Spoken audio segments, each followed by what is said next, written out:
आपने ऋषभ पंत की ही क्योंकि बात की है, मेरा ये मानना है Pant continues to be your number 1 wicket keeper. हालांकि नितिन का मानना है कि 50-50 है, मतलब स्टार्टिंग 11 उन्होंने आई थिंक ये बात मानी बाद में। लेकिन अब आपके ध्रुव जुरैल भी हैं, मेरे हिसाब से इज अ सेकंड चॉइस फिलहाल। But all of a sudden Ishan Kishan का नाम भी तो आ रहा है कि उनको भी इंडिया ए भेजा जाएगा।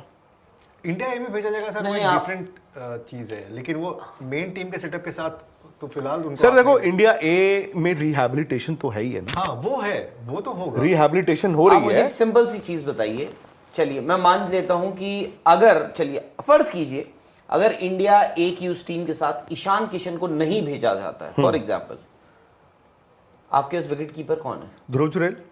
ध्रुव जुरैल को आप भेज रहे हैं उधर? हाँ, मतलब आईपीएल राजस्थान रॉयल्स ने क्या करना है, हो गया उनका काम, क्योंकि वो उनका प्लेऑफ्स के लिए वो, हाँ, वो तो आप केएस भरत को भी भेज सकते हैं। नहीं, केएस भरत आई थिंक हो गया, उनसे आगे चले गए आप काफी टाइम पहले। आप देखो ना, आज आप अपने 4-5 विकेट कीपर्स के नाम लेते हो, आप उसमें केएस भरत का नाम नहीं लेते हो, आप रखते नहीं हो उनका। और दूसरी चीज, उनकी सिर्फ बल्लेबाजी की बात नहीं, उनकी बैटिंग की भी बात, सिर्फ उनकी कीपिंग की भी बात आ गई थी। आपको याद होगा वो एक सीरीज वो उनकी काफी खराब गई थी। खैर, बड़ा सवाल फिलहाल यही आता है कि आपका अगला कप्तान कौन, क्या मतलब हम बात कर रहे हैं, क्योंकि आपने भी अभी जिक्र किया, आपकी पूरी बातों में जसप्रीत बुमराह का नाम नहीं आया।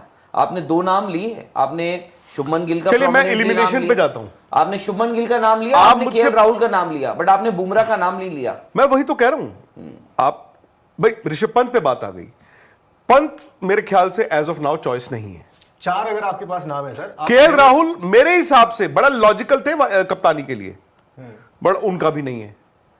शायद वही जो कल निखिल ने बड़ी अच्छी बात बोली थी कि 33-34 साल की उम्र है, वो कप्तानी कर चुके हैं भाई।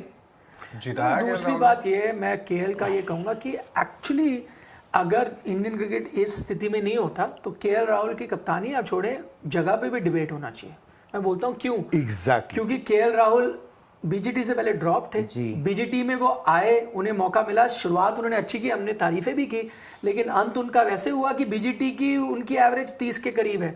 तो और करियर एवरेज और नीचे आई है, नीडल मूव ही नहीं किया। जहां आप थे, जिससे आपको परेशानी थी कि भाई कोई एक शख्स जितने इतने टेस्ट मैच खेले, मिड 30 में एवरेज है, वो उससे आगे बढ़ता, वो ना आगे बढ़े ना वो पीछे गए।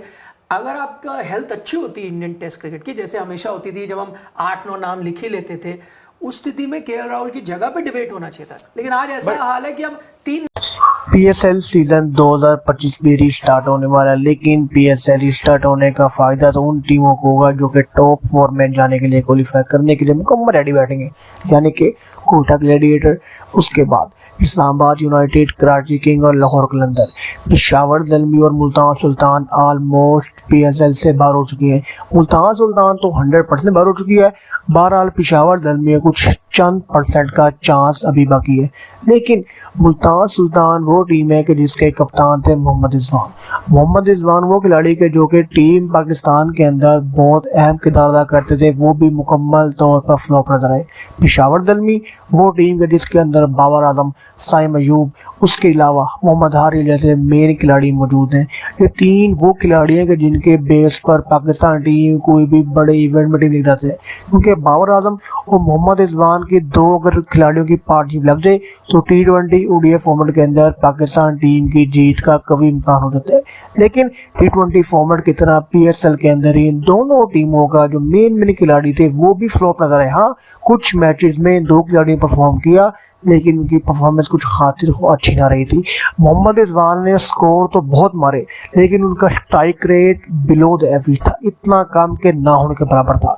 बाबर आजम का PSL सीजन 2025 के अंदर कोई खास स्कोर नहीं, उनकी परफॉर्मेंस कुछ खास अच्छी नहीं चली।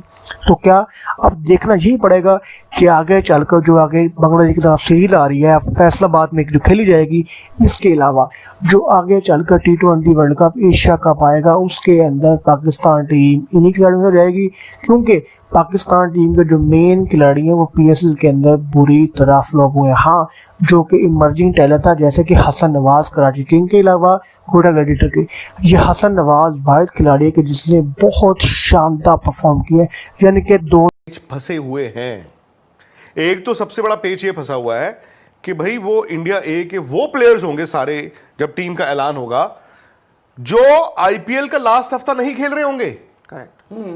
क्यों? क्योंकि Playoffs। आपकी कोशिश होगी 12-13 वो खिलाड़ियों को वहां पे भेजा जाए जिनकी टीमें बाहर हो रही हैं। वो पहला मैच क्लैश कर रहा है। दूसरी बात है कि आपने ऋषभ पंत की ही क्यों की बात की है। मेरा ये मानना है Pant continues to be your number 1 wicket keeper. हालांकि नितिन का मानना है कि 50-50 है।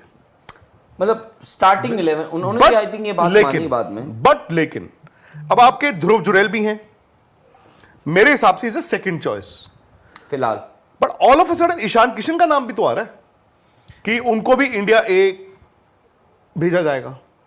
इंडिया ए में भेजा जाएगा सर, वो नहीं, एक आप- डिफरेंट चीज है, लेकिन वो मेन टीम के सेटअप के साथ तो फिलहाल उनको सर देखो, इंडिया ए में रिहैबिलिटेशन तो है ही है ना। हाँ वो है, वो तो होगा। रिहैबिलिटेशन हो आप रही मुझे है। एक सिंपल सी चीज बताइए। चलिए मैं मान लेता हूं कि अगर, चलिए फर्ज कीजिए अगर इंडिया ए की उस टीम के साथ ईशान किशन को नहीं भेजा जाता है, फॉर एग्जाम्पल, आपके उस विकेट कीपर कौन है? ध्रुव जुरैल। ध्रुव जुरैल को आप भेज रहे हैं उधर, हाँ, मतलब आईपीएल, राजस्थान रॉयल्स ने क्या करना है, अब हो गया उनका काम। क्योंकि वो उनका प्लेऑफ्स के लिए वो हाँ, वो हो तो- जाएंगे। आप केएस भरत को भी भेज सकते हैं। नहीं, केएस भरत आई थिंक हो गया अब।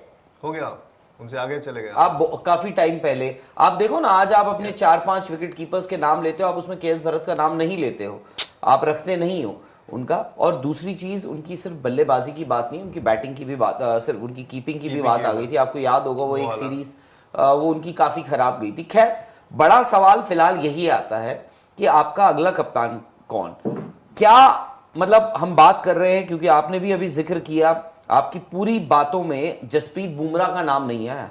आपने 2 नाम लिए, आपने शुभमन गिल का, चलिए मैं prominently नाम एलिमिनेशन लिया। पे जाता हूं। आपने शुभमन गिल का नाम लिया, आप आपने मुझसे- केएल राहुल का नाम लिया, बट आपने बुमराह का नाम नहीं लिया। मैं वही तो कह रहा हूं। आप भाई ऋषभ पंत पे बात आ गई। पंत मेरे ख्याल से एज ऑफ नाउ चॉइस नहीं है। 4 अगर आपके पास नाम है सर, आप केएल राहुल मेरे हिसाब से बड़ा लॉजिकल थे कप्तानी के लिए, बट उनका भी नहीं है। शायद वही जो कल निखिल ने बड़ी अच्छी बात बोली थी कि 33-34 साल की उम्र है, वो कप्तानी कर चुके हैं भाई। जिताया गया दूसरी राहुल। बात ये है, मैं केएल का ये कहूंगा कि एक्चुअली अगर इंडियन क्रिकेट इस स्थिति में नहीं होता तो केएल राहुल की कप्तानी आप छोड़े, जगह पे भी डिबेट होना चाहिए। मैं बोलता हूँ क्यों, एग्जैक्टली। क्योंकि केएल राहुल बीजीटी से पहले ड्रॉप थे। जी। बीजीटी में वो आए, उन्हें मौका मिला, शुरुआत उन्होंने अच्छी की, हमने तारीफें भी की, लेकिन अंत उनका वैसे हुआ कि बीजीटी की उनकी एवरेज 30 के करीब है। तो और वो जो career needle average move और ही नहीं नीचे आई किया, नीडल मूव ही नहीं किया। जहां आप थे, जिससे आपको परेशानी थी कि भाई कोई एक शख्स जितने इतने टेस्ट मैच खेले, मिड 30 में एवरेज है, उससे आगे बढ़ता, वो ना आगे बढ़े ना वो पीछे गए। अगर आपका हेल्थ अच्छी होती इंडियन टेस्ट क्रिकेट की, जैसे हमेशा होती थी जब हम 8-9 नाम लिख ही लेते थे, उस स्थिति में केएल राहुल की जगह पे डिबेट होना चाहिए था। लेकिन आज ऐसा हाल है कि हम 3 नाम लिख सकते हैं फॉर श्योरिटी। आप लिखो, स्क्वाड बनाओ 3 जिस पे कोई डिबेट ही नहीं होगा। उनमें से बाकी राहुल सब पे बुमराह पहले